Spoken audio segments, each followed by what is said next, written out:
പുടിന്റെ ഭരണകാലത്ത് റഷ്യയുടെ പ്രധാന സഖ്യകക്ഷിയായി മാറിയിരുന്നു ഇറാൻ. ഇരു രാജ്യങ്ങളും തമ്മിലുള്ള ബന്ധം ദീർഘകാലമായുള്ളതാണ്. പാശ്ചാത്യ ഉപരോധങ്ങൾക്കെതിരെ ഒരുമിച്ച് നിന്ന ഇരു രാജ്യങ്ങളും മിഡിൽ ഈസ്റ്റിലെ സ്ഥിരതയ്ക്കും സൈനിക സഹകരണത്തിനുമാണ് ഊന്നൽ നൽകിയിരുന്നത്. ഉക്രൈൻ യുദ്ധത്തിൽ റഷ്യക്ക് ഡ്രോണുകളും മറ്റ് ആയുധങ്ങളും നൽകി പിന്തുണച്ചതും ഇറാനാണ്. ആണവ നയതന്ത്രം ഉൾപ്പെടെ നിരവധി അന്താരാഷ്ട്ര വിഷയങ്ങളിൽ തുടർച്ചയായി സഹകരിക്കുന്നുമുണ്ട്.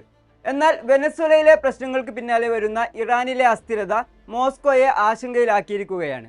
വെനസ്വേലയിലെ സൈനിക നടപടിയും ഓയിൽ ടാങ്കറുകളുടെ പിടിച്ചെടുക്കലും കാരണം റഷ്യ ഇതിനകം തന്നെ വലിയ നഷ്ടത്തിലാണെന്നാണ് രാഷ്ട്രീയ നയതന്ത്രജ്ഞൻ മിഖായിൽ ഷെൽറ്റിൽമാൻ പറയുന്നത്.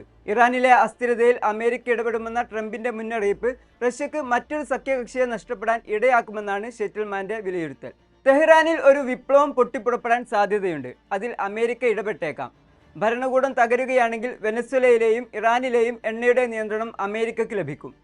ഇറാനിൽ പുതിയതൊന്നും സജ്ജീകരിക്കേണ്ട ആവശ്യമില്ല. കരാറുകാരെ അവിടേക്ക് അയച്ചാൽ മാത്രം മതി അമേരിക്കയ്ക്ക്. ഇതിനോടകം തന്നെ അമേരിക്ക വെനസ്വേലയുടെ നിയന്ത്രണം ഏറ്റെടുത്തു കഴിഞ്ഞിരിക്കുന്നു. അവിടെ കോടിക്കണക്കിന് ഡോളർ നിക്ഷേപം നടത്തുന്നതിനെക്കുറിച്ച് ട്രംപ് എണ്ണ കമ്പനികളുമായി ചർച്ച നടത്തി കഴിഞ്ഞുവെന്നും ഷെൽറ്റിൽമാൻ ചൂണ്ടിക്കാട്ടുന്നു.